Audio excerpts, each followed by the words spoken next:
يلا بقى حبيبي، تعالى اقولك ازاي تعملي رز بلبن زي بتاع المطاعم واحلى كمان واطعم. وكفايه ان انت عاملاه في بيتك بايديكي وعارفه انت حاطه فيه ايه.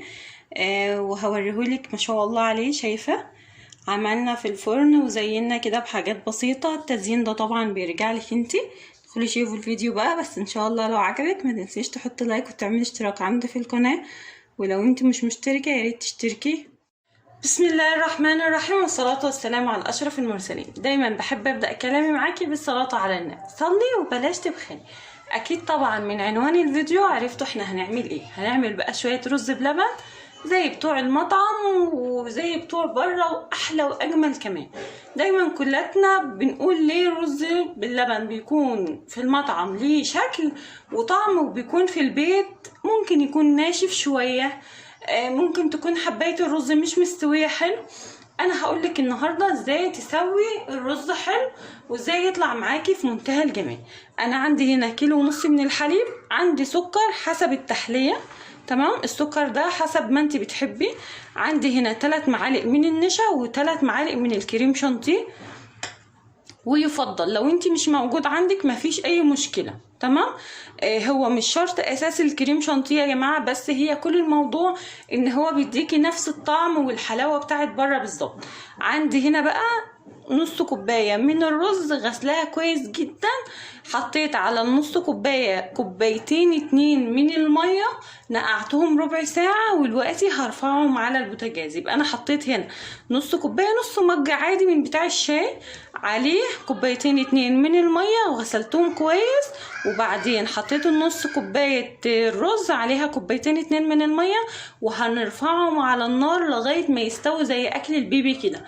تمام. بصي يكون الرز عامه تحس انه اصلا ما عادش موجود خالص. هيغلي غلوه معانا، وبعد كده نحطه على نار هاديه خالص. الوقت بقى يا حبايبي بعد الرز بتاعي ما استوى بالمنظر ده كده اهو يا جماعه. بصي انت لو هتعملي كميه لبن اقل من كده قللي الرز شويه، بس انا بحب الرز بتاعه يكون كتير شويه. يعني مثلا انت لو هتعملي كله من اللبن حطي معلقتين 2 من الرز. تمام. وسويهم بردك في كوبايه ميه. سر رز المطاعم بقى يا جماعه انه بيكون مستوي بالمنظر ده كده. شايفه؟ تحسي ان حبايه الرز خلاص دابت ما عادتش موجوده. تخيلي بقى انت لو سويتي الرز في الحليب مش هتلاقي حليب اصلا، هتلاقي الحليب اختفى خالص.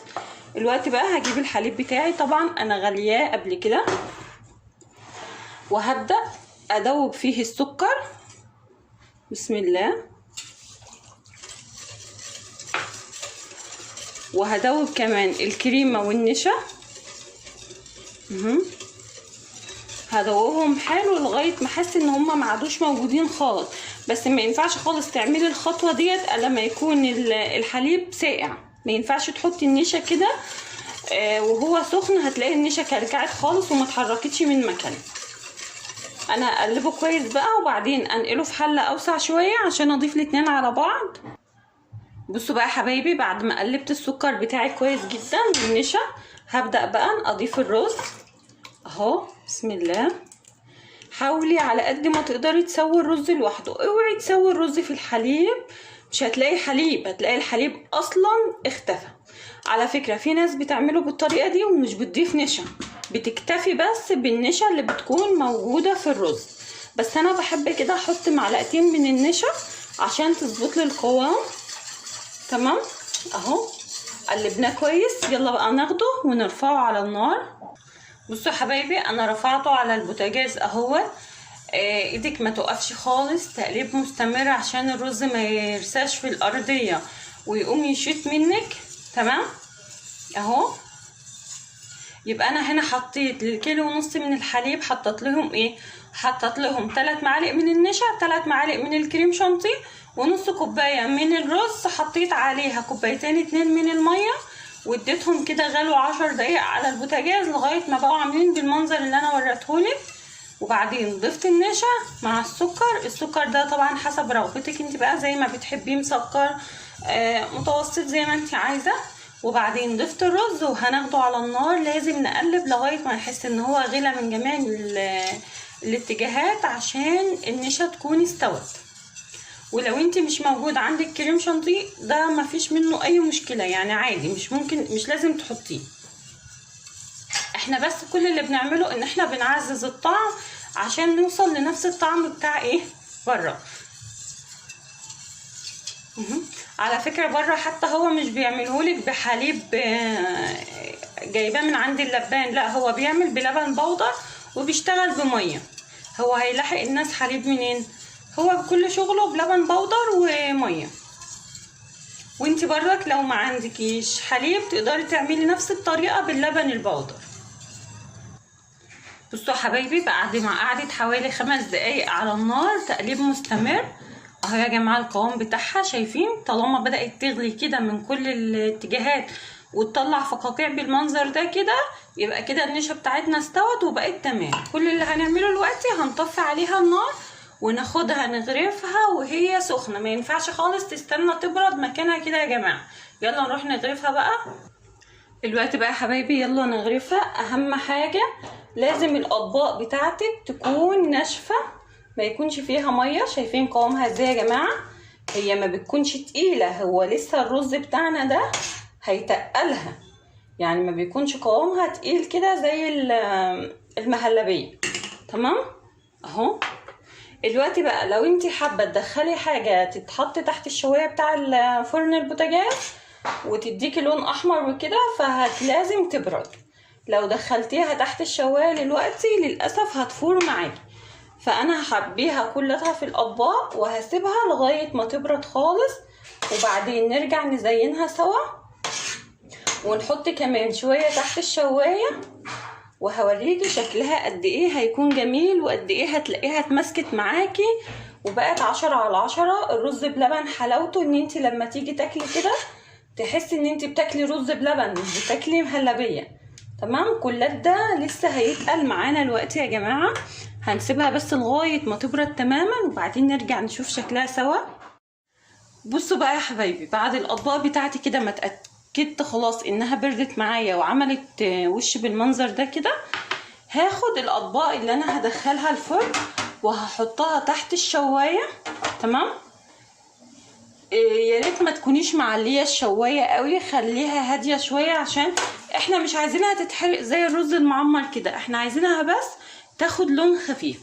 وبعدين احط دول في الفرن، بس لازم يكونوا بردوا تماما لانها لو ما بردتش للاسف هتفور زي ما تكوني بتغلي لبن وهتوقع معاكي وهتبهدلك الدنيا. فلازم تكون بردت وتكون عملت عندنا وش بالمنظر ده. ادخل دول الفرن ونرجع نزين دول سوا. بصوا بقى يا حبايبي، انا هضيف لهم هنا صوص كراميل. ماشي، يعني هحط الحاجه صوص كراميل وهحط الحاجه صوص فراوله، صوص شوكولاته، زي ما تحبي بقى حطي اهو. وهحاول كده بالراحه. طبعا الصوصات ديت سواء الكراميل انا عاملاه في البيت، بس الشوكولاته بصراحه انا كنت جايباه من بره. حاولي بس كده تحطي وتفرديه بالراحه، وطبعا ما تكتريش. بس طبعا كل ده زي ما قلتلك بعد ما بتكون المهلبيه بتاعتنا بردت.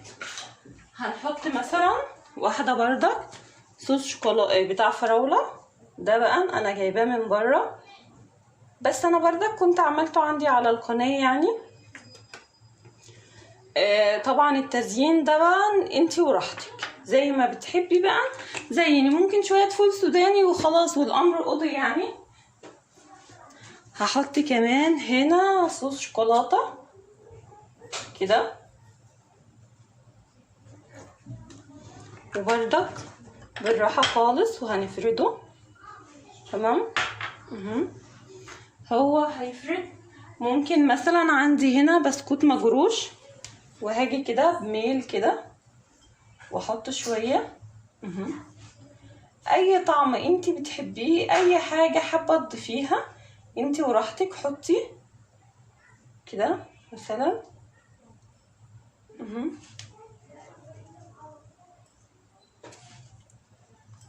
انتي بتحاولي توصلي الموضوع انه يكون زي بره بالظبط عشان الولاد يعني تاكل الحاجه اللي في البيت احسن واطعم كتير من بره. اهو يا جماعه كده ماشي. ممكن كمان الطبق ده نحط له زبيب وجوز الهند